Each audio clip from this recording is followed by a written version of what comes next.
Dan Dierdorf joining me here on the Rich Eisen Show once again. How are you, Dan? Hello, Rich. Go Blue. Go Blue right back at you, Dan. Go Blue right back at you. Do we know who the quarterback is for the Wolverines? Do you know? Well, before we go any further, Sure. I just need to confess that I got strangely excited listening to you talking about whether you were wearing any pants or not. I'm just Okay. You know, Okay. you're kind of in the green room on hold here, waiting to go on, and Yes. that was grade A radio. That was good stuff.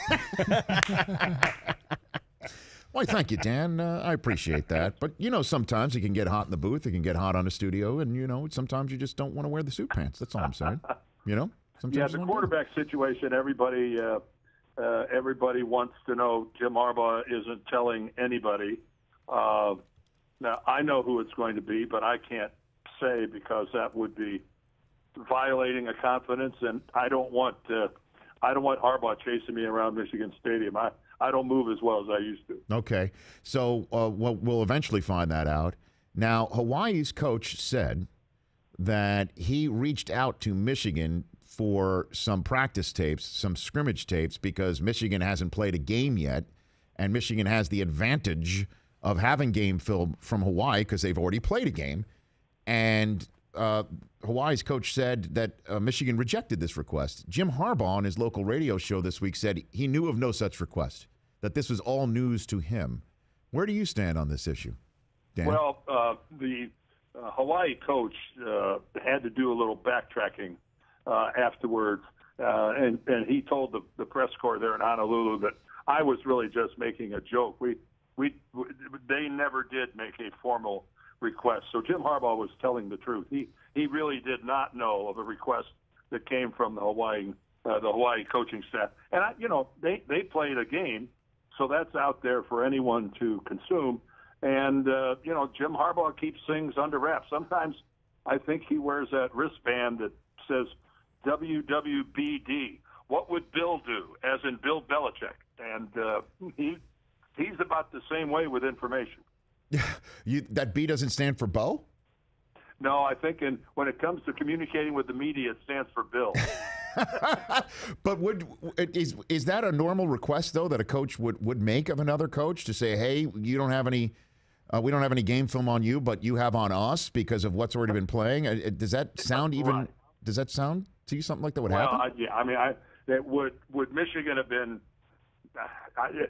They're well within their rights to say, no, we're not sending you practice tape. We wouldn't send that to anybody. We don't even disseminate that outside of the locker room. So, no, I don't see where anyone could find, even if there was a formal request and Jim Harbaugh denied it, I don't know that anyone could find fault with that. Pro Football Hall of Famer Dan Dierdorf, Michigan radio analyst and Michigan alum, joining me here on the Rich Eisen Show. There's a big target on the maize and blue back right now.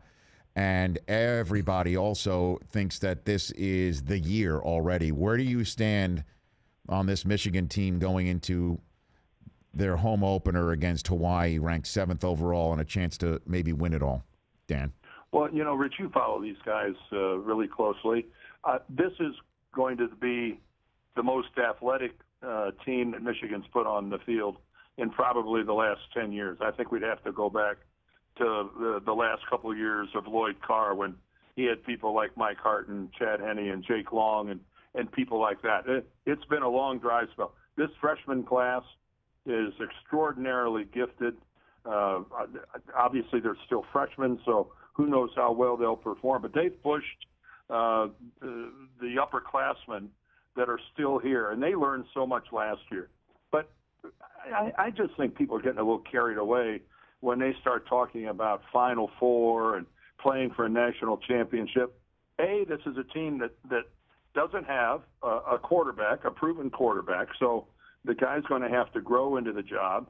And secondly, we're in the East Division of the Big Ten. We got to worry about winning that division, which means we've got to compete with Michigan State and Ohio State. And I have never heard people talk about winning a national title when we haven't shown the ability, quite frankly, to go toe-to-toe with those two programs. What have you seen from Harbaugh that reminds you of the way Bo ran the program? Oh, so much. He believes in a complete meritocracy. that I don't care who you are. Every day you have to prove yourself to me. Everything is a challenge. Everything is a competition. The players, it sounds like he's relentless sometimes. People talked about him taking the team to Florida over spring break, all this and all that. The players love him. The players love to play for him. They like his enthusiasm behind closed doors. He's funny. He's entertaining with these guys. Jim Harbaugh is a football coach. Jim Harbaugh is a really good football coach. Forget all the other stuff. He is an outstanding coach, and he's showing the fact that he's an outstanding recruiter in the limited time he's had to work here in Ann Arbor. Pro Football Hall of Famer Dan Dierdorf joining me here on the Rich Eisen Show. Is it a true story that you dug the foundation for the Pro Football Hall of Fame Museum? Dan, is that a true story? Well, no, but I was there when Pete Rozelle put a shovel into the ground. So you were there and, for that. I was 13 years old, and I stood there with my dad, and I grew up about a mile from the Hall of Fame. I used to ride my bike down there. While it was under construction, I used to walk through the construction site. And, so, yes, I do have more knowledge than most about the actual building itself. So did Woody Hayes ever recruit you? Yes. I got a get-out-of-jail-free card because normally kids from Ohio that go to Michigan, you're lucky if you don't get your house burned to the ground. But Woody didn't offer me a scholarship. I went on a recruiting trip to Columbus. He spoke at my high school senior football banquet. My high school coach played for him at Ohio State, and Woody didn't think I was good enough. He did not offer me a scholarship. And so you decided to knock on Bo's door, or Schembechler knocked on yours? Well, actually, Bo wasn't at Michigan. I went to Michigan to play for Bump Elliott. That's right. And what was really kind of interesting is Bo at the time was at Miami of Ohio. That's right. And I went to Miami of Ohio on a recruiting trip, and I remember sitting across the desk from him when he's talking to me about how wonderful it would be if I went to Miami of Ohio, and I'm thinking to myself, I'm not going to play for this lunatic. And when you know it, 2 years later, Bump retires, and Bo is my head coach at Michigan. So Bo came in for my junior and senior year. Well, Dan, you know, we're coming. This show is coming next week, and I'm going to be at the University of Central Florida game because I don't know if you're aware, but Harbaugh asked me to be the honorary captain for that game. So I'm coming out. Are you really? Oh, yes. You know, you talk about being in the rocking chair. Michael Jordan is the honorary captain tomorrow. Oh, yes. And Tom Brady is going to be the honorary captain the third week for the Colorado game. Yes. Because in case you haven't heard, he's got some free time. Well, Dan, if you remember, a lot of people recall who the first and third president of the United States is, and I think I'm the John Adams in this situation right now. Never. Not in Ann Arbor. You know what I'm saying? You. You know, Not you. But apparently I've got to address the team. I have to do that.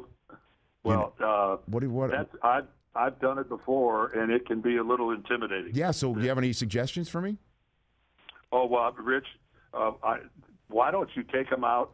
Why don't you ask if you could do a little field trip, and you could take them out, and you could run a 40 with them. Get them ready?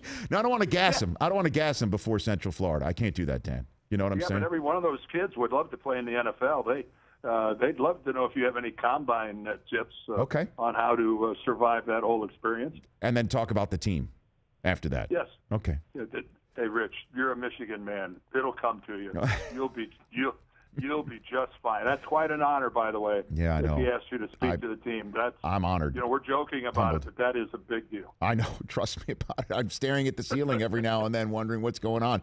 Dan, I look forward to seeing you out there. Okay, and thank you for joining. Well, you better come on up to the booth. We'll come up to the press box. It's not that old press box. When's the last time you were at the big house? It's been a long, long time. When Braylon Edwards. Have you been there since the remodel? No, I've been there. Last time I was there is when my wife, Susie, did the sideline for ABC Sports, and Braylon Edwards beat Michigan State in triple overtime. That's how long it's been since I've been back for a game. Oh, which, by the way, generated one of the best. I hate to give Michigan State people credit for much, but there was. After that game, that winter, I was watching a Michigan State basketball game up at the Breslin Center on TV. and Michigan State was just hammering Michigan. There's like 5 minutes left. They're up by 20 points. And some kid in the sign put up a sign that said, Braylon can't save you now. Nice. Yeah. That was I thought that was pretty good. That's good stuff. Dan, we'll see you next week. You got it, Rich. Thanks for joining. Bye-bye. That's Dan Dierdorf, Hall of Famer. The Rich Eisen Show, weekdays at noon Eastern on Audience.